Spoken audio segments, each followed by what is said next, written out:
The sixth and penultimate book of Paws of Stars, Uproar, has now been released, and as always, the link to the whole story is below. Because this is a 7-book arc, there is still one more book to go before the arc is completed, but this book certainly drops a lot of lore, plot, and relationship pieces that I had imagined and set up for the series since its conception. I am really happy with what I was able to make, and I hope some of you enjoy it too. If you don't know what Paws of Stars is yet, by the way, I have discussed it in several previous videos, and I recommend that you check out the playlist linked in the iCard and below to hear my basic spiel on it.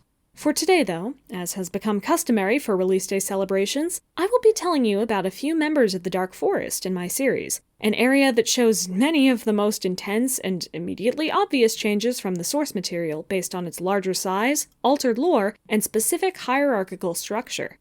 The Dark Forest in the original books was rather nebulous and only ever showed about a dozen characters, not nearly enough to actually attack the clans with, and remarkably small considering how many cats have existed through clan history, and how recently so many of the Dark Forest cats died. I therefore had to add in several original characters to the Dark Forest for my purposes, and expand on some that were only listed as names before. Keep in mind, some spoilers about the mechanics of the Dark Forest and the stories and identities of cats who live here, or come to live here, will be present. So if you'd like to go in completely blind, just go read the story and come back when you've finished. Because a fair bit of this information won't be said, at least this honestly or directly, within the story itself. The ones I decided to focus on today all have one thing in common: their relationship with the Dark Forest before they died. In the Paws of Stars world, cats being brought in to train in the Dark Forest is hardly a new concept, though it is a fairly rare one. They don't have a pool like StarClan does where they can view the living world at any time. It takes a lot of concentration and energy for a Dark Forest cat to focus in on a specific living cat to see them, and eventually pull them in through their dreams.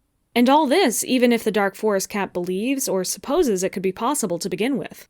Even then, early on, cats weren't always brought in to train them to be evil leaders or manipulate them into doing a Dark Forest cat's bidding. Fawnskip, the first cat to succeed at bringing a cat into the Dark Forest, and the first to name it, had a habit of pulling all sorts of cats into their dreams just to talk, catching up on the clans, or helping Fawnskip break up the monotony of her time in the winding trails of the Dark Forest. However, some cats came to her because they wanted training. They wanted to learn from Fawnstar, the leader of the Warriors of Peace who managed to build up a fearsome army, and Fawnskip, still desperate and somewhat delusional at this point, accepted.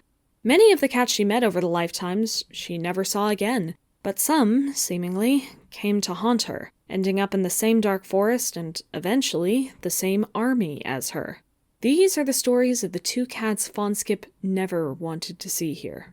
First, we have Rushtooth, who is, by some measure, a cat from Warriors canon. He is a glossy light brown or light brown tabby tom who appeared once in Spotted Leaf's Heart, where he was just a guy that Thistleclaw fought, and who was brought back in A Light in the Mist to be generic background Dark Forest cat number 4 and be one of the cats to fight with Ashfur and give him an army at the end. In his first appearance, he was absolutely devoid of personality, and though he has feelings of fear, loyalty, and aggression in his second appearance, he doesn't say enough or stay consistent long enough to nail down who he is. For my purposes, I wanted to take his blind loyalty and vague stupidity to make him more of a desperate follower type. In Paws of Stars, Rushtooth is a light brown tom with purple eyes and long, protruding teeth. In life, he was a RiverClan warrior, and a drypaw at that. In RiverClan, especially at his point in history, anyone who didn't like the water by the time they became a warrior was considered a failure, or even a liability to the clan. Rushtooth hated what cats said about him, and Fawnskip sympathized with feeling frustrated at a clan who believed he would always be less than them from her own life as a kitty pet. So she began speaking with him in his dreams, and one day, he asked if she could train him to be better, which she did.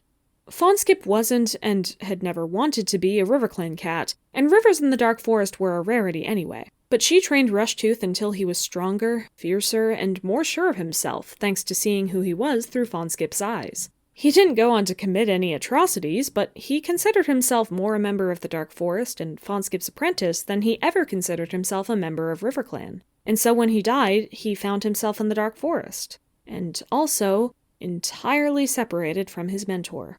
When the Dark Forest opened up, Fawnskip was still kept away from everyone because of how little Ebony Star trusted her, and so Rushtooth was left to find someone else to cling to in his training partner and one of the new elites, Shredtail, another ruthless and determined SkyClan cat who didn't like where the clans were going and decided to take matters into his own paws. Although, when Fawnskip discovers that is who Rushtooth replaced her with and equated her to, it is fair to say she might not be ecstatic. However, Rushtooth was actually not the first cat to meet Fawnskip in the Dark Forest. That honor goes to another cat, one completely absent from the canon books, named Larchflight. She is a pale brown SkyClan she-cat with a darker stripe along her back and blue-green eyes. And in addition to being the first cat Fawnskip managed to connect with, she is also the cat who Fawnskip was speaking with in the flashbacks of Rising Tide's prologue. Her story took place only a few seasons after Fawnskip's death, when her history and that of the Warriors of Peace was still well known among the clans. Now, she wouldn't ever claim that she broke the warrior code. After all, she was following her leader's orders. First Star told her to make sure that ThunderClan stayed off SkyClan's territory, and she did. She really did. Larchflight would never let her leader, her mother, down. On each patrol, each personal outing, she guarded that border like a mother fox guarding its pups, and attacked any cat who dared even take a paw step on her side. But eventually, cats were getting too scared of her and her reputation. ThunderClan was actively avoiding the border. That was all right, though, because it was about at this point that she began meeting with a secret friend, an old member of SkyClan named Fawnstar, who had led the Warriors of Peace when they were still active.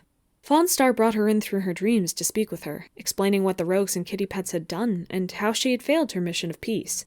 Larchflight did feel bad for her, but the clans were at war, and she couldn't continue Fawnstar's exact path when she had the job of keeping SkyClan strong and feared in Fawnstar's absence. Even when that job was done, Larchflight realized that, knowing what Fawnstar's recruits had done to the clans, the kitty pets and rogues were a danger as well. She began haunting the two-leg place, attacking cats who displayed any interest in entering the forest. Warriors rejected the soft life of a kitty pet after all, and this was the best way to do that. An honorable warrior doesn't need to kill, but they certainly can exercise force on their enemies. That said, it is true that First Star eventually told her to stop, and she did not. A choice that might have hurt her relationship, not just with her mother, but with Fawnskip, who herself had once been a kitty pet and, at the time, considered Larchflight a friend. Of course, Fawnskip wasn't the only cat to bring cats into the Dark Forest through their dreams. The cat who is now Larchflight's closest companion was once Featherstar's apprentice. Their name is Wrenskip, and they are a white Winclan cat with a gray tail, one gray ear, and brown eyes. In full honesty, their place in the Dark Forest has even confused them sometimes, now that they can see the peers they're surrounded with. They did, of course, train in the Dark Forest, in an effort to make something of themselves. As a living cat, they often spent their time fumbling around, losing focus, and barely scraping by in training and duties. It wasn't out of disinterest. They did want to be a good warrior, honest, but it just seemed harder for them somehow. They either got lost in thought too much, or overthought their plans until they didn't have time to act on them, and they could never muster up the will or courage to ask for the help they might have needed. But Featherstar came to them, away from the prying eyes of their other clanmates, and she promised them that she could help, that she saw potential in them and wanted to help them reach it.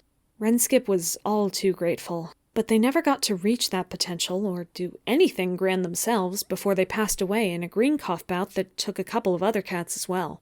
An unremarkable death for an unremarkable warrior who never got the chance to be more. However, since they died, they've had countless, or at least they lost count, seasons to practice. And it turns out that was a lot better than being born skilled or strong. With nothing left to do, no one left to see, and the skills Featherstar had been able to teach them about how learning worked, learning became a lot easier. It prepared them well for the day they ran into Larchflight after the walls of the Dark Forest broke down. She was always much more determined and laser-focused on her goals compared to Wrenskip, which made the brown she-cat admirable in Wrenskip's eyes, and also made her a pretty good training partner as their afterlife started becoming more structured and militarized like the clans below. On a mechanics level, there are a few other cats whose paths to the Dark Forest align with those I have discussed already, but those are each fairly severe spoilers for the Paws of Stars story, up through Book 5, Fading Light. So if you didn't bow out earlier and would like to now, feel free. But there are a few other cats in my series who became warriors of the Dark Forest by being trainees in it when they died.